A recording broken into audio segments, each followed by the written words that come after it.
तसं पाहिलं ना तर गेले वर्षभर लिंबाचा भाव जास्तच होता, परंतु आता उन्हाळा सुरू झाल्यावर आणखीन त्याचा भाव वाढणार आहे. म्हणून लिंबाच्या रसाची जर आपण साठवण करून ठेवली किंवा लिंबाचं सरबत जर आपण करून ठेवलं तर ते केव्हाही चांगलं, पटकन आपल्याला उपयोगी येतं.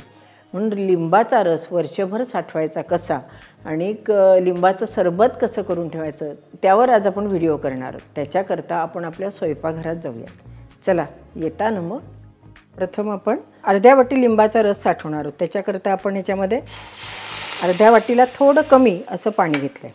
पाण्याला उकळी आली की आपण नेहमीचे 3 चहाचे चमचे ह्याच्यात साखर घालणार आहोत.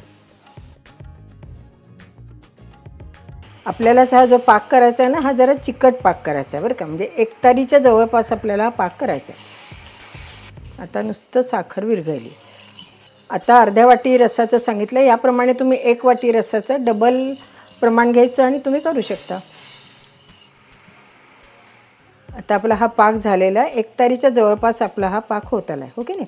आता आपण हे बंद करूयात आणि आपला पाक थोडं गार करून घ्यावं लागेल. कारण काय होईल माहिती आहे का, की गरम ह्याच्यात जर आपण लिंबाचा रस घातला तर तो लिंबाचा रस कडू होतो. त्यामुळे आपण हे गार करून घेऊ. आपण आता लिंबाच्या सरबत 1 वाटी रसाचं करून घेणार आहोत. 1 वाटीला 3 वाट्या पाणी. नेहमी लक्षात ठेवायचं की 1 वाटी रसाला 3 वाट्या पाणी, 3 वाटी साखर. तुम्ही 2 वाट्या रस घेतला तर 6 वाट्या पाणी आणि 6 वाट्या साखर. आता याच्यात आपण 3 वाट्या साखर घालूयात. हा जो काळपट रंग येतो ना तो मळीचा येतो. आपल्याला वाटलं तर याच्यात 2 चमचे दूध घालायचं आणि आपला साखरेचा पाक स्वच्छ करून घ्यायचा. यात आपण थोडंसं दूध घातलं म्हणजे ती मळी जी असेल ती सगळी निघून जाईल. ती आपण काढून घेऊ. म्हणजे साखरेचा काळपटपणा असतो ना तो काढून घ्यायचा.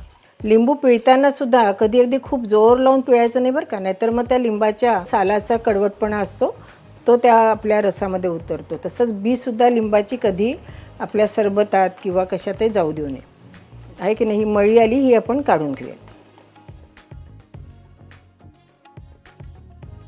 आहे की नाही. किती स्वच्छ झाला की नाही पाक आपला. तर गाळताना ही बाकीची मळी पण आपली निघून जाईल. या 3 वाट्या साखर आणि 3 वाट्या पाण्या आणि आपल्याला 1 वाटी रस घ्यायचा आहे. त्याच्यात अंदाजे 15 ते 20 मध्यम आकाराचे ग्लास आपलं लिंबाचं सरबत होतं. आपला पाक होत आला आहे. आपल्याला साधारण 1 तारीच्या थोडं कमी पाक करायचा बरं का. कारण काय होतं, जास्त जर पुढे गेला तर हा पाक आणि रस एकत्र केल्यावर तो घट्ट होत जातो. ज्यावेळेला बाहेर आपण बघतो ना तर ह्याच्यामध्ये 1 चमचा लिक्विड ग्लुकोजसुद्धा घालतात बरं का. आज आपल्याकडे लिक्विड ग्लुकोज नाही आहे आणि सर्वसाधारण घरामध्ये आपल्या एवढं लिक्विड ग्लुकोज वगैरे मिळत नाही. म्हणून मी आपल्या घरगुती पद्धतीनेच हे लिंबाचं सरबत कसं करायचं ते तुम्हाला दाखवलं. आता आपला हा पाकसुद्धा झालेला आहे. 1 तारीच्या जवळपास थोडा कमी आपल्याला पाहिजे होता तसा तो झालेला आहे. आता हा पाक आपण गार करायला ठेवूयात. आता लिंबाचा रस जो आपण साठवून ठेवणार आहोत त्याच्याकरता हा पहिल्यांदा पाक केला होता ना त्याच्याकडे आपण बघूयात. आता आपल्याला एक गाळणं लागेल. जरी गॅसवर ठेवलेलं असेल तरी खालचा गॅस बंद आहे बरं का. ह्याच्यात आता आपण अर्धी वाटी लिंबाचा रस गाळून घेणार आहोत. त्याच्यामुळे बी वगैरे काही ह्याच्यामध्ये पडणार नाही. आपला हा लिंबाचा रससुद्धा तयार झाला. आता आपण आपल्या हे जे बर्फाचा ट्रे आहे ना त्याच्यामध्ये हा गाळलेला रस घालून घेऊयात. उद्या सकाळपर्यंत याच्या क्यूब्स तयार होतील. मग त्या क्यूब्स जर आपण एखाद्या प्लॅस्टिकच्या पिशवीत भरून ठेवल्या तरी आपल्याला पटकन 1-1 क्यूब घेता येतं. नुसताच जर लिंबाचा रस आपण आपल्या डीप फ्रीजरमध्ये ठेवला तर तो कदाचित कडू होण्याची शक्यता असते. त्यामुळे नेहमी अशा पद्धतीने आपण लिंबाचा रस सेव्ह करून ठेवावा. आता हे आपण डीप फ्रीजरमध्ये ठेवून देऊयात आणि उद्या सकाळी हे चांगला बर्फ तयार होईल. मग असंच जरी आपण ठेवलं तरी हवं तेव्हा त्या लिंबाच्या रसाचा वापर केला तरीसुद्धा चालू शकतं. जरी साखर घातली असेल तरी हे अजिबात गोड झालेलं नाही आहे. लिंबाच्या सरबताकरता जे आपण पाक केला होता ना तो आपण परत गाळून घेऊयात, आहे की नाही. परत आणखीन मळी निघाली. हा खरं छान अगदी गार होऊ दिला आणि मग त्याच्यात लिंबाचा रस घातला तरीसुद्धा चालतं. पण आता आपली गडबड आहे ना तर आपल्याला शूटिंग करायचं आहे म्हणून मग आपण ह्याच्यामध्ये आता 1 वाटी लिंबाचा रस घालणार आहोत.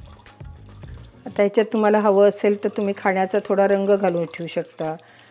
थोडंसं मीठ तर घालणारच आहोत आपण, पण खाण्याचा रंग वगैरे घालूनसुद्धा रंगीत ह्याच्यात घालू शकतात किंवा खस इसेन्स घालूनसुद्धा वेगळ्या स्वादाचा लिंबाचं सरबत आपण तयार करू शकतो. अगदी चिमूटभर मीठ घातलं आहे. हे हलवून आता एका बाटलीमध्ये भरून फ्रीजमध्ये आपण ठेवून देऊया.